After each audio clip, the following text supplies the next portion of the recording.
Pretty much, I would let Gemma know that she is a fat cunt. Tonight we are drinking a Pinot Noir by Strange Ways.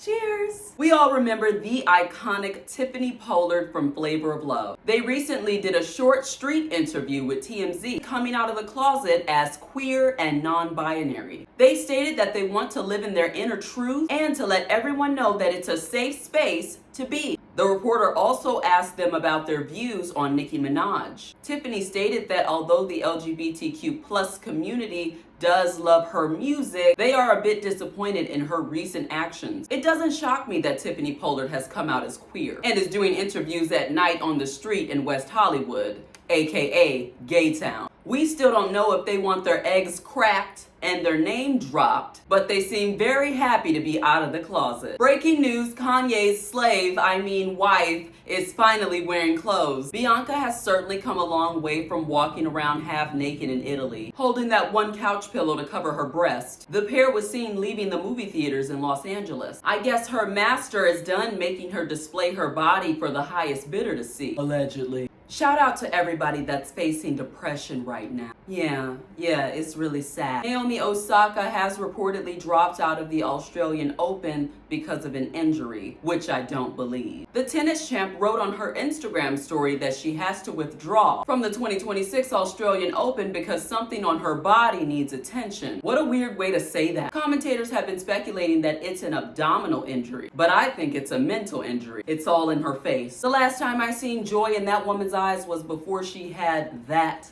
man's baby. Another Nick Cannon in the making, says A$AP Rocky when it comes to having more children with the colorist loving Rihanna. Everyone wants him to get off of her so she can make another album. But I've said it in the past and I'll say it again. If Auntie is her last album, then so be it. It was such a good body of work to leave us with. Moreover, A$AP states that they now have 3 children, describing his family as a whole football team, but he is ready to have more children. He wants our queen barefoot and pregnant at all times. This is how I see it. The more children she has, the more potential money he's going to make if they break up. Imagine the child support that he could potentially get if she has 5 children with him. I do believe that this is another scheme that Todd has set up. Women marrying and procreating with men that aren't on their level financially has always proven to backfire. But the bad gal has done good by not marrying him. It's absolutely hilarious how Chris Brown goes to the end of the earth to find carbon copies of Karrueche, but Miss Tran herself has gotten her a salt and pepper beard wearing Old Spice and everything's nice type of man. Deion Sanders and Karrueche Tran have confirmed that they are indeed dating and even spent the holidays with both of their families together. I can't blame her. These young boys are playing, and he's a catch. A pro football player, Hall of Famer,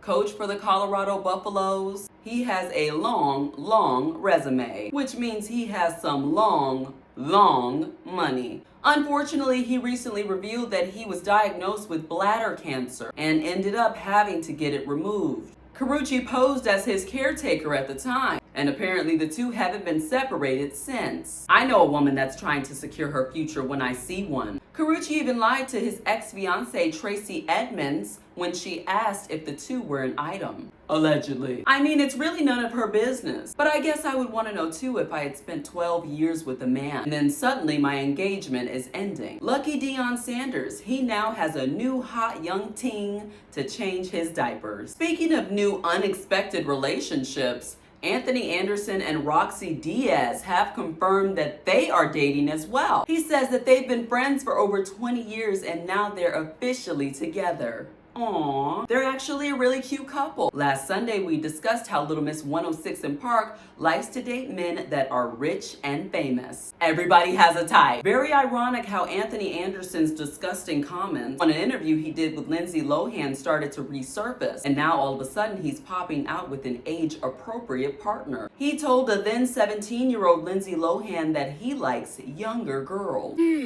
She's single, but looking. But I'm illegal for people that are old. Well, you know, some men like them young. We ain't gonna mention no names, but, you know, I'm one of them.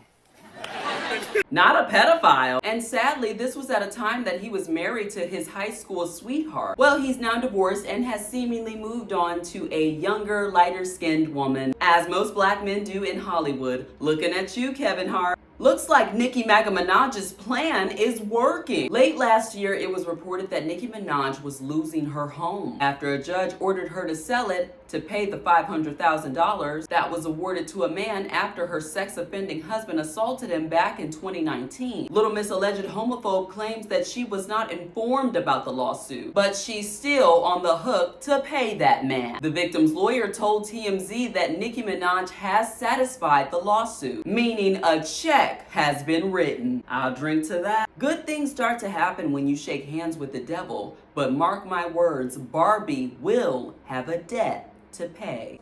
Justin Baldoni and Blake Lively, I'm honestly so sick of hearing about this lawsuit. The movie sucked. I'm just bored. Get this over with. I don't believe for 1 second that Blake and her frizzy hair was sexually harassed. She is a loser and a horrible representation to actual victims. I'm sending middle fingers to Taylor Swift, Blake Lively, and her so unfunny husband, Ryan Reynolds. Let's end this on a lighter note.